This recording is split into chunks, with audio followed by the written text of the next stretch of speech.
Good morning, students. Do you know something very special? We all have a treasure that no one can buy, no one can steal, and no one can get back once it's gone. Can you guess what it is? Yes, it's time.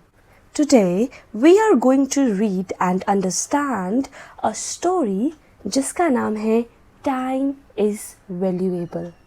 Time का मतलब होता है समय और valuable का मतलब होता है कीमती। रीड करना स्टार्ट करते हैं। Manav was a very lazy boy. Lazy का मतलब होता है आलसी, बॉय का मतलब होता है लड़का।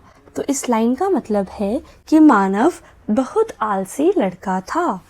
And always used to postpone things. And का मतलब होता है और ऑलवेज का मतलब होता है हमेशा। पोस्टपोन POST पोस्ट PONE पोन पोस्टपोन। स्टूडेंट्स, पोस्टपोन का मतलब होता है स्थगित करना, टालना। थिंग्स मतलब चीजें, तो इसका मतलब है कि वह हमेशा चीजें टालता रहता था, जो भी काम होते थे वो उनको टालता रहता था। वन डे का मतलब होता है एक दिन। His father called him। Called का मतलब होता है बुलाया।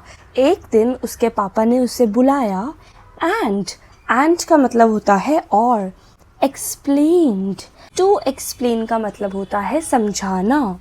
The value of time। Value का मतलब होता है कीमत और टाइम का मतलब होता है समय।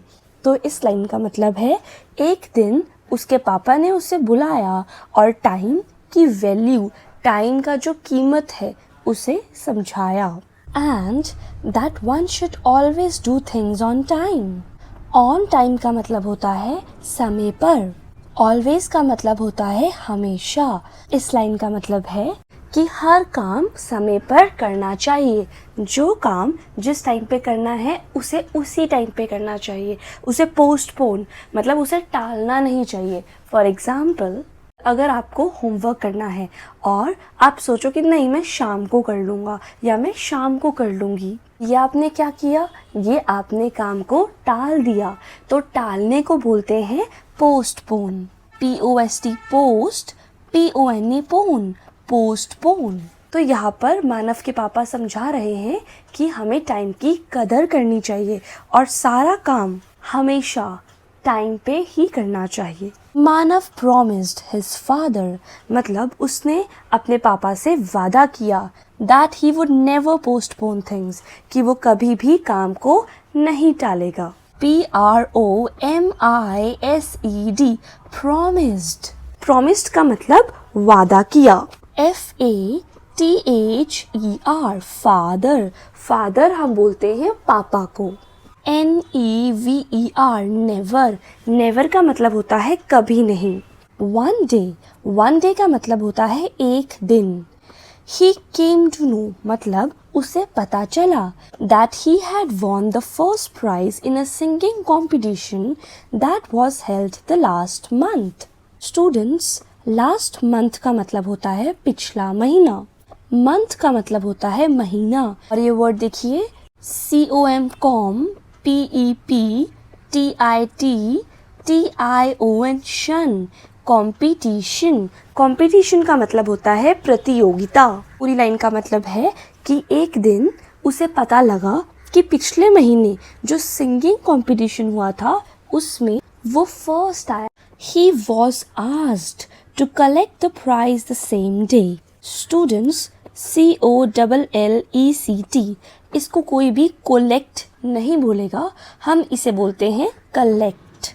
He was asked का मतलब है उसे कहा गया to collect the prize कि वो प्राइज को ले ले। The same day मतलब उसी दिन। He didn't care and went to collect it after 2 days. He didn't care का मतलब है उसने इसकी परवाह नहीं की। And का मतलब होता है और। Went to collect it after 2 days. After 2 days का मतलब है 2 दिन बाद। मतलब उसने इसकी परवाह नहीं की और 2 दिन के बाद वो प्राइस को लेने चला गया। The prize was a ticket to a circus show of a day before. मतलब जो प्राइज था वो क्या था? It was a ticket. मतलब उसे प्राइज में टिकट मिली थी to a circus show.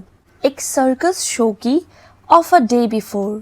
A day before मतलब एक दिन पहले की. तो इस लाइन का मतलब है कि इनाम में एक दिन पहले होने वाले सर्कस शो का टिकट था. The prize became useless for him.